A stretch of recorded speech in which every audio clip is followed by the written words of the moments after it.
हरे कृष्णा। कामदा एकादशी का व्रत अत्यंत फलदायी होता है और चैत्र मास के शुक्ल पक्ष में आने वाली एकादशी का ही नाम कामदा है।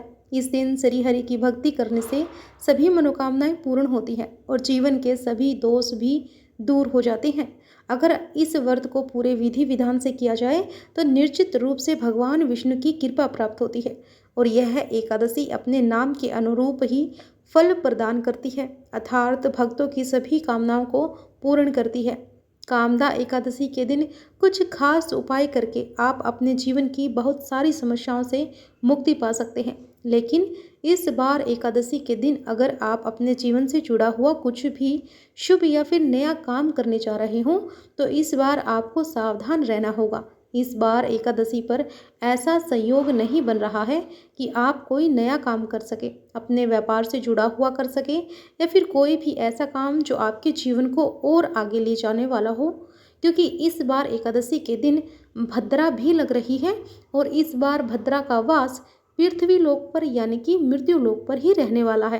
तो ऐसे में अगर भद्रा काल में कोई भी उपाय, कोई भी इस तरह का काम किया जाता है जो आपको आगे आने वाले जीवन में सुख प्रदान करने वाला हो तो उसमें बहुत सारी परेशानियां आ सकती हैं या वो काम अशुभ भी आपके जीवन पर प्रभाव डाल सकता है। तो भद्रा काल कब से कब तक रहेगा ये भी आप जानेंगे। अगर आपको यह जानकारी अच्छी लगे तो प्लीज़ वीडियो को लाइक करके कमेंट बॉक्स में हरे कृष्णा जरूर लिखिएगा, क्योंकि आप वीडियो देखने के बाद वीडियो को लाइक करना या फिर कमेंट करना तो भूल ही जाते हैं। इस बार कामदा एकादशी का व्रत रहेगा 8 अप्रैल दिन मंगलवार को। सभी लोग इसी दिन उपवास रखेंगे और इस बार एकादशी व्रत की तिथि को लेकर कोई भी कन्फ्यूजन नहीं है। इसीलिए आप 8 अप्रैल से एक दिन पहले यानी कि 7 अप्रैल दिन सोमवार को तिथि के नियमों का पालन करते हुए तुलसी के पत्ते भी अवश्य तोड़ लें, क्योंकि भगवान विष्णु के भोग में एकादशी और द्वादशी को तुलसी जी के पत्ते अर्पित किए जाते हैं और तुलसी के पत्ते एकादशी के दिन नहीं तोड़े जाते, एक दिन पहले तोड़कर रख लेने चाहिए।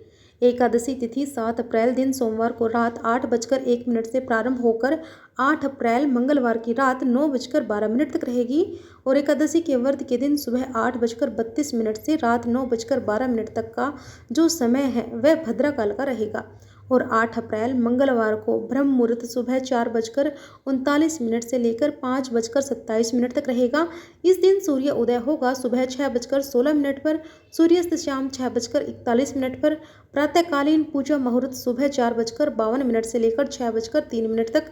शाम की पूजा का मुहूर्त शाम 6:42 से 7:51 तक और अभिजीत मुहूर्त दोपहर 12:03 से लेकर 12:53 तक। राहु काल दोपहर 3 बजे से लेकर 4:30 बजे तक रहेगा। अब बात करते हैं द्वादशी तिथि की। द्वादशी तिथि 8 अप्रैल दिन मंगलवार को रात 9:13 से प्रारंभ होगी और इसी के साथ हरिवासर का समय भी शुरू हो जाएगा और हरिवासर का समय 9 अप्रैल को सुबह 2:45 तक समाप्त हो जाएगा। द्वादशी तिथि समाप्त होगी 9 अप्रैल बुधवार को रात 10:55 पर और इस बार की द्वादशी महाद्वादशी है। बहुत से भक्त ऐसा संयोग आने पर एकादशी और फिर अगले दिन द्वादशी तिथि को भी उपवास रखते हैं और इस बार की द्वादशी मदन द्वादशी है। द्वादशी के दिन संतान प्राप्ति की कामना से व्रत रखा जाए तो संतान की प्राप्ति होती है और दाम्पत्य जीवन अगर मधुर बनाने के लिए व्रत रखा जाए तो दाम्पत्य जीवन भी मधुर रहता है। 9 अप्रैल बुधवार को सूर्य उदय होगा सुबह 6:15 पर, सूर्यास्त होगा शाम 6:41 पर। इस दिन ब्रह्म मुहूर्त सुबह 4:38 से 5:26 तक। प्रातःकाल पूजा का मुहूर्त रहेगा सुबह 4:54 से 6:02 तक। अमृतकाल सुबह 7:35 से 9:19 तक। राहु काल दोपहर 12 बजे से लेकर 1:30 तक रहेगा और कामदा एकादशी व्रत का पारण किया जाएगा 9 अप्रैल दिन बुधवार को सुबह 6:15 से 9:35 के बीच में। स्वयं व्रत खोलने से पहले आपको भगवान विष्णु का, भगवान श्री कृष्ण का विधि विधान से पूजन करना चाहिए।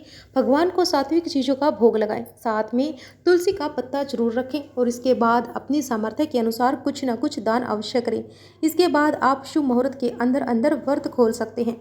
जो भक्त इस बार एकादशी और द्वादशी तिथि दोनों ही दिन उपवास रखने के इच्छुक हो उन्हें इस दिन नमक या फिर अन्न का त्याग करना चाहिए। आप केवल फलाहार कर सकते हैं और बहुत अधिक आवश्यकता हो तो आलू, साबूदाना और जितने भी ड्राई फ्रूट्स होते हैं उनका या फिर फलों के जूस का और फलों का भी आप सेवन कर सकते हैं। क्योंकि कामदा एकादशी का व्रत है और सभी प्रकार की मनोकामनाओं की पूर्ति के लिए आज आप एकादशी द्वादशी तिथि हो सके तो दोनों ही दिन या फिर केवल एकादशी के दिन भी किसी गरीब को पीले ओढ़ने वाले वस्त्र, पीले भोजन का जैसे पीली दाल का, बेसन आदि का दान कर सकते हैं। इस तरह से यदि दान किसी निर्धन जरूरतमंद को किया जाए तो मनोकामना अवश्य ही पूर्ण होगी और भगवान श्री हरि की कृपा भी सदैव बनी रहेगी। यह थी आज की वीडियो। उम्मीद करती हूँ कि आपको पसंद आई होगी।